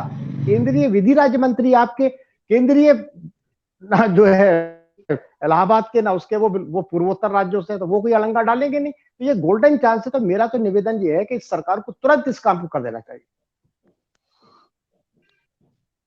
जी, मैं विजय शर्मा जी से अनुरोध करूंगा कि इस कार्यक्रम के अंत में वो कुछ भी कहना चाहें, कह सकते हैं, जो अपील करना चाहें। पवन जी आशावादी हैं, आशावादी रहेंगे। और जो बातें हैं कि चीफ जस्टिस लिखेंगे या चीफ मिनिस्टर लिखेंगे, उस पर हम विश्वास नहीं करते हैं। चीफ जस्टिस एसके सिंह साहब थे, जो इलाहाबाद हाई कोर्ट के चीफ थे, आजकल सुप्रीम कोर्ट चले गए। आगरा ईस्ट चैम्बर में हमने बात की थी कि साहब आप हाई कोर्ट बेंच के लिए, पश्चिमी उत्तर प्रदेश के लिए लिख दीजिए। उन्होंने चुपचाप धीरे से कहा कि देखिए हम नहीं लिख सकते, ये सरकार का काम है। तो एक ही हमको उम्मीद है, मोदी जी दृढ़ व्यक्तित्व है और करेंगे, और उनकी समझ में आ गया तो एक दिन में, जैसे ये किसान आंदोलन खत्म कर दिया उन्होंने, एक दिन में उन्होंने अध्यादेश ला दिया। तो वहीं हमको कोई ऐसा पैगंबर चाहिए, ऐसा भगवान चाहिए जो मोदी जी से मिला दे बस। बाकी समझा हम लेंगे उनको, जितना भी हम समझाएंगे और वो समझेंगे, और वो मनन भी करते हैं। हमने उनको जितने भी ये भेजे यहाँ से मेमोरेंडम, मैंने भी दिया। जब रामशंकर कठेरिया जी के यहाँ आए थे तो मैं गया था, और उनको डायरेक्ट तो नहीं दिया क्योंकि वो ममानियत थी, उनके पीए वगैरह को दिया। पहुंचा कि नहीं पहुंचा हम नहीं जानते। तो उनके पास पीएमओ से पहुंचे, हमारी मुलाकात जैसे एक बार इंदिरा गांधी जी से हुई थी और मनमोहन सिंह जी से हुई थी, एक बार इनसे मुलाकात अगर किसी भी स्तर से, किसी भी माध्यम से हो जाए, और हम करके मानेंगे। अब माने इलेक्शन से पहले, माने बाद में, माने हम छोड़ेंगे नहीं इस इशू को, और बनवा के रहेंगे आगरा में। और आगरा के इस आपके आंदोलन की वजह से, आप डिजिटल मीडिया से भी चल रहे हैं, हम चल रहे हैं, मेरठ में तो बनने वाली नहीं है। अगर आगरा में नहीं बनेगी तो मेरठ में नहीं बनेगी, और बेंच आगरा में ही बनेगी, ऐसा मेरा दृढ़ विश्वास है। विजय फौजदार साहब, आप कार्यक्रम के अंत में जो भी कहना चाहें, आपका स्वागत। जैसा कि आपने बताया, ऐसी अपील जो जनमानस के लिए खंडपीठ आगरा बनने पर क्या फायदा होगा, तो सबसे पहला फायदा बातकारी को होगा। उसका जो काम आगरा में रहते हुए 2000, 10,000 या 5,000 में हो सकता है, जो आज इलाहाबाद में 20, 25, 30,000 या कभी कभी लाखों तक चला जाता है, सबसे पहले तो वो फायदा होगा। दूसरी, अगर आगरा में खंडपीठ बनती है तो आगरा, पश्चिम उत्तर प्रदेश के आसपास के जिले जो आगरा से लिंक होंगे, वहां से बातकारी आएंगे, ट्रेन के माध्यम से, बस के माध्यम से, टैक्सी के माध्यम से, रिक्शे वाले के माध्यम से, तो उन लोगों को रोजगार मिलेगा जो आगरा के जनमानस के लिए, क्योंकि आगरा में इस समय कोई रोजगार नहीं है, वो आगरा के आर्थिक विकास में फायदा करेगा। बड़े व्यवसायियों के लिए, जब आगरा में लोग आएंगे, खंडपीठ आगरा में होगी, तो होटलों में भी रुकेंगे, रेस्टोरेंट्स में खाना भी खाएंगे। होटल रेस्टोरेंट यूनियन है, वो व्यवसायी हैं, उस व्यवसाय में भी चार चांद लगेंगे। आगरा में आएंगे तो आगरा के दो व्यवसाय बहुत प्रसिद्ध हैं, जूते का और पैठे का। तो जूता और पैठा व्यवसायियों के लिए अगर आगरा में खंडपीठ स्थापना होती है तो बाहर से आने वाले लोगों का वो पैठा भी चखेंगे, पैठे की मिठास भी सकेंगे, और आगरे का जूता पहन करके उस उद्योग को भी चार चांद लेंगे। बहुत से काम है, मूंगफली वाला है, मैं कह रहा हूं छोटे से छोटा रेहड़ी वाला है, हर तरह के मुवक्किल, खंडपीठ होगी तो हर तरह के मुवक्किल आएंगे, नीचे से लेकर के ऊपर तक के व्यवसायी को फायदा होगा। मेरी यही अपील है, ये आंदोलन वकीलों का नहीं है, ये आंदोलन सही माने में जनता का है। वकीलों का कोई आर्थिक ना तो फायदा हो रहा है ना कोई नुकसान हो रहा है। हम लोग तो इलाहाबाद में भी जाकर के काम करा आते हैं, हमें तो पैसा वहां से भी मिल सकता है, लेकिन पैसा जा किसका रहा है? पैसा जनता का जा रहा है, जनता का दोहन हो रहा है, जनता का शोषण हो रहा है। इस जनता की मांग है, और जनता की मांग है इसलिए जनता के जो प्रतिनिधि हैं, चुने हुए प्रतिनिधि हैं, इस आंदोलन को आगे बढ़ाएं और जनमानस की आवाज को माननीय प्रधानमंत्री तक पहुंचाएं। और ये सही बात है, बिल्कुल जैसे अभी विजय जी ने कहा, बहुत समय से आंदोलन से जुड़े हुए हैं। माननीय प्रधानमंत्री ऐसी शख्सियत है इस समय देश में, अगर वो चाहेंगे और वो समझेंगे तो निश्चित तौर पे एक चुटकी भर में खंडपीठ बना देंगे। ऐसा केंद्रीय सरकार में ऐसी विधि व्यवस्था भी है, केंद्र सरकार को पूरा अधिनियम अधिकार है। जी, अब मैं बसंत गुप्ता जी जो डीजीसी हैं आगरा में, और शासन की तरफ से अपना सरकारी जो पक्ष होता है उसका मुकदमा लड़ते हैं। अब उनके ऊपर बड़ी महती जिम्मेदारी है आगरा का पक्ष लेकर इस खंडपीठ को आगे बढ़ने के लिए, बढ़ाने के लिए, अपना भरपूर सहयोग देने के लिए और इसकी लड़ाई लड़ने के लिए। तो कार्यक्रम के अंत में आप बसंत गुप्ता जी कुछ भी कहना चाहें, कोई अपील करना चाहें दर्शकों से, आप कर सकते हैं। मेरा जो भरोसा है बहुत प्रबल है और मैं इन शब्दों में बयां कर सकता हूं पवन जी। यदि खुद पर हो विश्वास और हो कर्म में आस्था, फिर कितनी भी आए मुश्किलें मिल ही जाता है रास्ता। हमारे आगरा के लोगों को अपने आप पर भरोसा है। सारे राजनीतिक दल, सारे जनप्रतिनिधि, सारे अधिवक्ता, आम जनमानस लंबे समय से इस आंदोलन से जुड़ा है। इस यज्ञ में सबने आहुति दी है और इस यज्ञ को अब पूर्ण होने का समय इसलिए भी आ रहा है पवन जी, क्योंकि आपने इस पर चिंतन और मंथन करना शुरू कर दिया है। और मैं ये मानता हूं कि यदि मन में आस्था है तो बंद दरवाजों में भी रास्ता है। ये बंद दरवाजे हम सबके लिए खुलेंगे। मेरे शहर के लोग जो इस खंडपीठ की लंबे समय से मांग कर रहे हैं, उनको बहुत सारे फायदे, चाहे रोजगार के रूप में, चाहे अन्य प्रकार से जो अभी फौजदार साहब ने बताया, वो होंगे।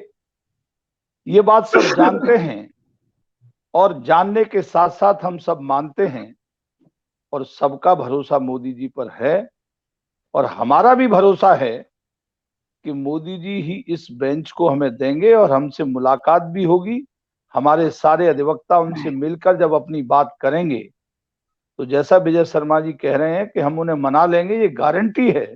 अगर इनको समय मिल जाएगा, हम सबको अवसर मिल जाएगा, तो उस अवसर पे हम निश्चित रूप से सफल होंगे, ऐसा मेरा मानना है। मेरी पूरी शुभकामनाएं हर तरह से अपने शहर के साथ, अपने शहर की बहबूदी और तरक्की के लिए हर प्रयास करूंगा, साथ रहूंगा, टांग से टांग बांध कर साथ रहूंगा। पीछे हटने या मुड़ने या कहीं और देखने का प्रश्न ही पैदा न तो कभी हुआ है और न होगा। थैंक यू, धन्यवाद। जी, अब कार्यक्रम के अंत में हम लोकेन जी से उम्मीद रखेंगे कि वो कुछ कहें और इस बात करें। ठाकुर साहब, मैं सभी लोगों को सुना, मैंने सबकी पॉजिटिव सोच है, चाह रहे कि माननीय मोदी जी आगरा में खंडपीठ की स्थापना कराएंगे और करेंगे। हमें भी उम्मीद है हम होंगे कामयाब, हम होंगे कामयाब एक दिन। मन में है विश्वास, पूरा है विश्वास, हम होंगे कामयाब एक दिन। इसी आशा और उम्मीद के साथ, और लेकिन अंत में एक बात और, यदि इस बार नहीं तो फिर लड़ाई बहुत लंबी चली जाएगी, जीवन निकल जाएगा लड़ते लड़ते। धन्यवाद। पवन जी ने दे दिया है टाइटल, अभी नहीं तो कभी नहीं। मैं तो अभी होगा।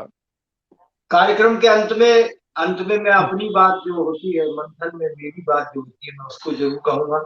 हालांकि अमीर भाई मेरी बात को सुन रहे हैं, बसंत भाई सुन रहे हैं, और विजय भाई और वीरेंद्र भाई और लोकेन भाई का आज हमारा पैनल इतना अच्छा है, इतनी अच्छी बात हो रही है। शुरू में कुछ जरूर आप लोगों का नेट, हो सकता है नेट जब से महंगा हुआ है तो कुछ आप लोगों ने स्पीड कम करा दी वो महंगाई को देखते हुए, तो ये कहते रहेंगे। लेकिन मन में अमीर भाई कहीं ना कहीं बात जरूर आ रही है कि अभी ना जाओ छोड़कर, दिल अभी भरा नहीं।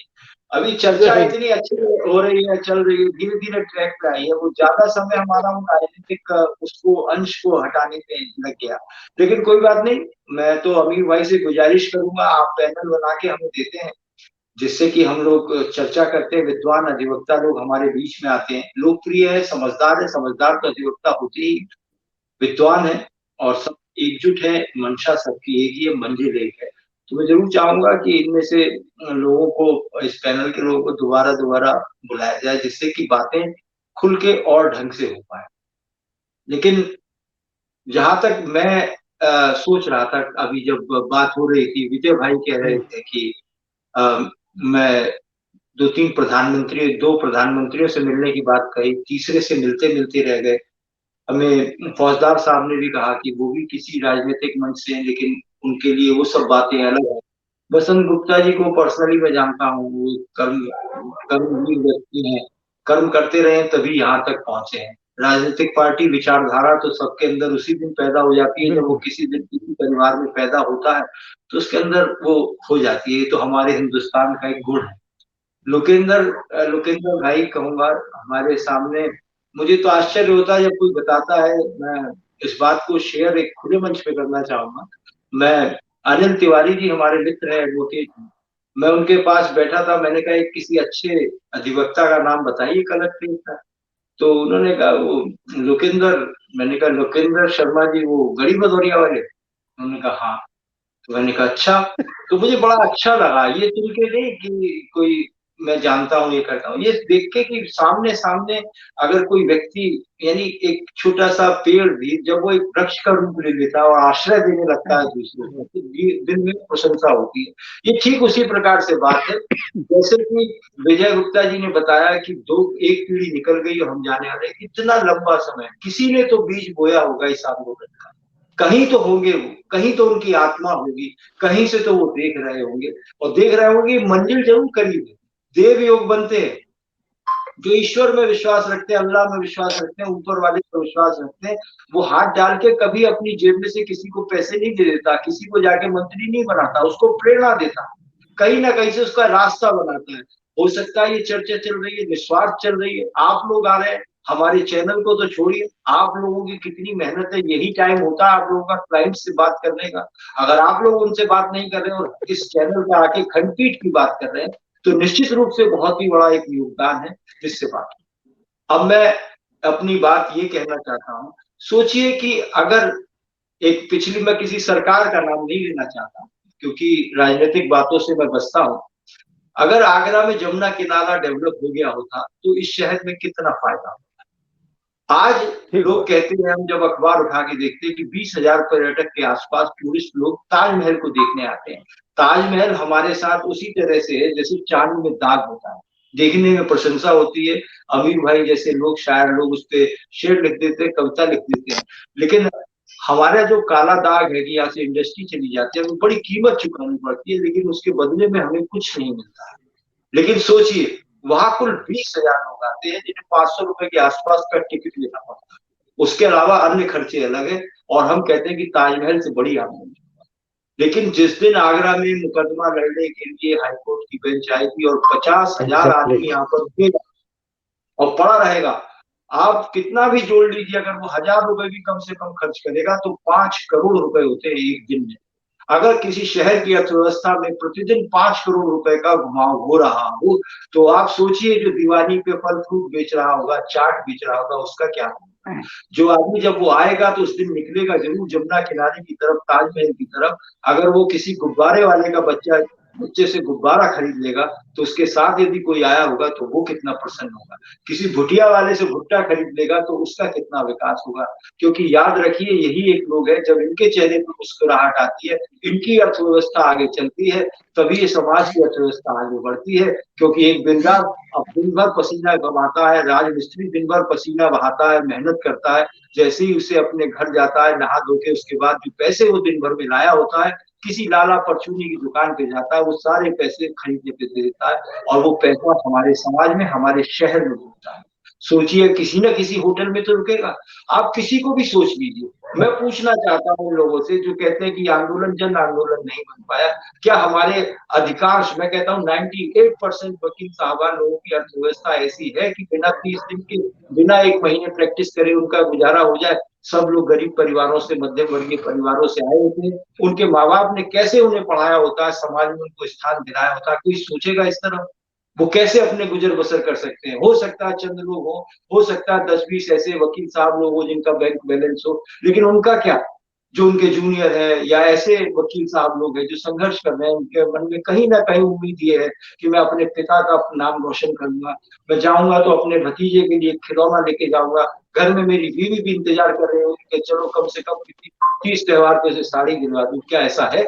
आखिरकार ये आंदोलन इसीलिए दम तोड़ देते हैं और सारे लोग, राजनेता लोग, चाहे सरकारें किसी की भी हो, आंदोलन जब तक एक साल नहीं चलता है तब तक उनके कान पे जू नहीं रेंगती है। चाहे ये सरकार हो, चाहे अन्ना के टाइम पे सरकार हो, किसी ना किसी को तो बलिदान देना पड़ता है और बलिदान जान देने से नहीं होता है, ढंग से आंदोलन चलाने से होता है, विचारों से होता है, आपस में फूट ना पड़े इसलिए अपनी कमियों को दूर रखने से होता है।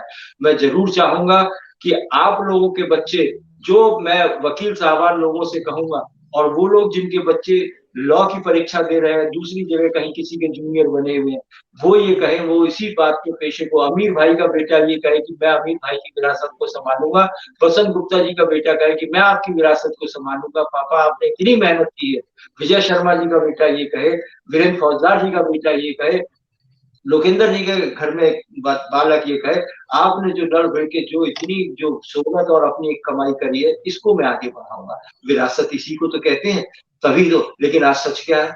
कोई आदमी बनना नहीं चाहता है, कोई आदमी अपने बच्चे को इस पेशे में इसलिए नहीं डालना चाहता क्योंकि उसे कहीं स्कोप नजर नहीं आता। सोचिए अगर खंडपीठ यहाँ आ जाएगी तो किसी का एक चैम्बर बनेगा तो कितने जूनियर लोगों को व्यापार मिलेगा, कितने ऑपरेटर लोगों को जो केवल कंप्यूटर पे रखते हैं उनको व्यापार मिलेगा, कितनी लड़कियां बच्चियां ऐसी हैं जो मजबूर होंगी सोचने पर कि चलिए हम भी यहाँ पर लॉ पढ़ते हैं और हम भी जाके अदालत में खड़े होंगे, केस लड़ेंगे। लेकिन क्या हम इन बातों को सोच पा रहे हैं? क्या हम इस तरह के पंपलेट जनता में बंटवा पा रहे हैं? क्या हम लोगों की भागीदारी कर रहे हैं? लेकिन ऐसा नहीं होगा।